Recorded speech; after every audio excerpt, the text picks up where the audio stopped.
ఎంత వరదొచ్చినా ఇక అమరావతి సేఫ్. తొలి దశలో 1,237 కోట్ల వ్యయం. మొత్తం 6 రిజర్వాయర్ల ఏర్పాటు. వరద జలాలను ఎత్తిపోసేందుకు 3 లిఫ్టులు. 2026 చివరి నాటికి తొలిదశ పనులు పూర్తి.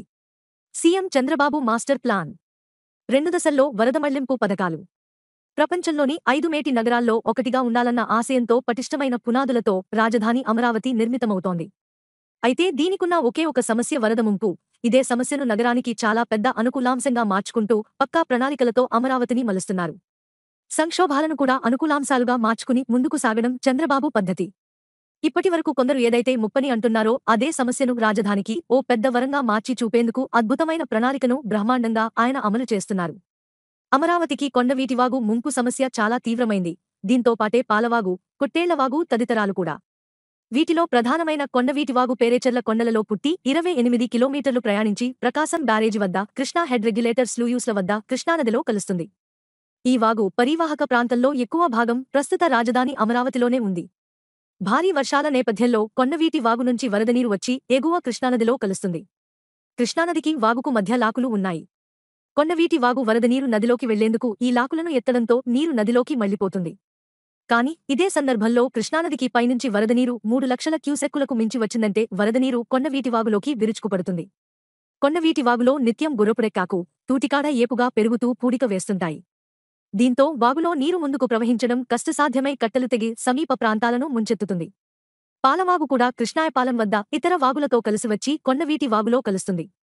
ఈ సమస్యను శాస్త్రీయ పద్ధతిలో పరిష్కరిస్తే రాజధాని అమరావతి భద్రంగా ఉంటుంది. నెదర్లాండ్స్ విధానంతో ముందుకు. ప్రధానంగా ఎగువ కృష్ణలోకి వాగు వరద నీటిని లాకుల ద్వారా తరలించడమన్నది అసాధ్యమన్న సంగతిని సీఎం చంద్రబాబు గుర్తించారు. అందుకే ఈ సమస్యలను రూపొందించి నిపుణులతో సమగ్రంగా అధ్యయనం చేయించి దీనికి నెదర్లాండ్స్ విధానాలే అసలైన పరిష్కార మార్గాలుగా తేల్చేశారు. ప్రస్తుతం చిందరవందరగా ఉన్న వాగులు, వంకలను ఓ క్రమపద్ధతిలో ప్రవహించేలా వేసి కొత్త ప్రవాహ రూపాలనిస్తూ వాటిని మధ్యమధ్యలో బ్యాలెన్స్డ్ రిజర్వాయర్లతో అనుసంధానించేలా నెదర్లాండ్స్ విధానాన్ని అమలు చేస్తున్నారు. రాజధాని అమరావతి నీటి అవసరాలు తీరేలా వరద జలాలను వృధా పోనివ్వకుండా వాటన్నింటినీ రిజర్వాయర్ల రూపంలో నిల్వచేసి భూగర్భ జలాలు పెరిగేలా రిజర్వాయర్లను అనుసంధానిస్తూ ఓవర్హే అయ్యే నీటిని తరలించేలా ప్రణాళికలను రూపొందించారు.